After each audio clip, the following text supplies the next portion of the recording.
Hello everyone and welcome back to the channel. We have some new developments in Vanderstock v. Garland, aka the Ghost Gun Frame Receiver Rule roller coaster that has made it all the way up to the Supreme Court.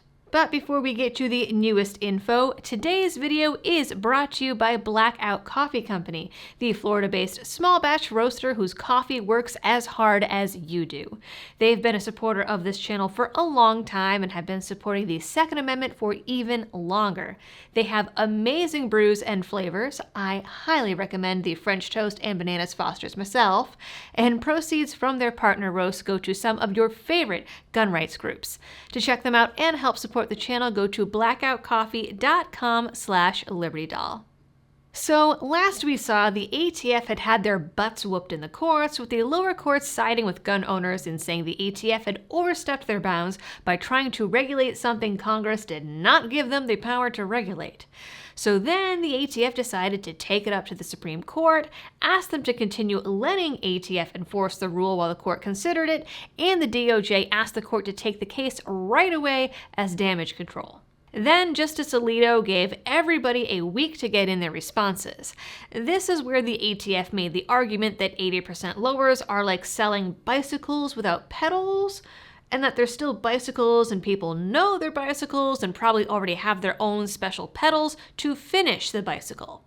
The gun rights groups argued that lowers are more like taco kits with individual ingredients and slabs of raw meat that you still need to shave down and cook, and now I just want tacos.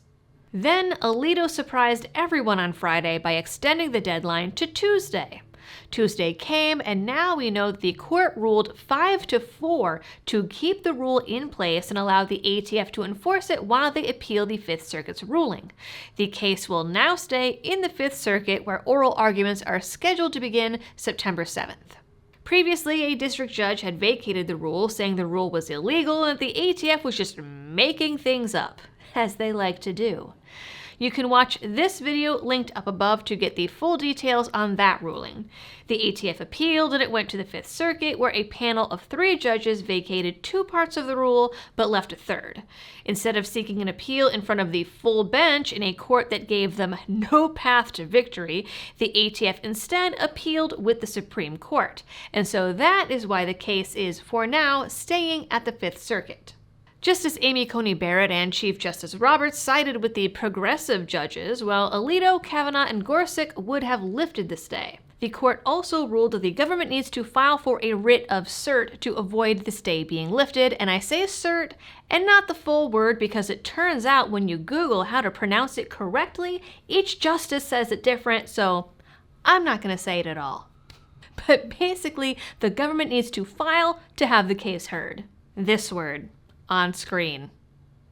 That being said, John Crump at AmmoLand points out that the stay is only procedural, was not a ruling on the merits of the case, and is not an indication of how the judges would rule or even if they'd take the case to begin with. For now, the case is staying at the Fifth Circuit, like I said, and the Fifth Circuit could still nix the rule by siding with Firearms Policy Coalition and the other plaintiffs. That is it for this video. This is all the information that we have as of right now. Of course, I will continue to follow the case as it goes. In the meantime, do all of the algorithm things, like, share, subscribe if you are new here, ring the notification bell, drop in the comments how you pronounce certiorari. Seriously, if you Google it, each justice says it differently. Which one do you pick? We'll take a poll. And on that note, thanks for tuning in. Stay safe out there, guys, and happy shooting.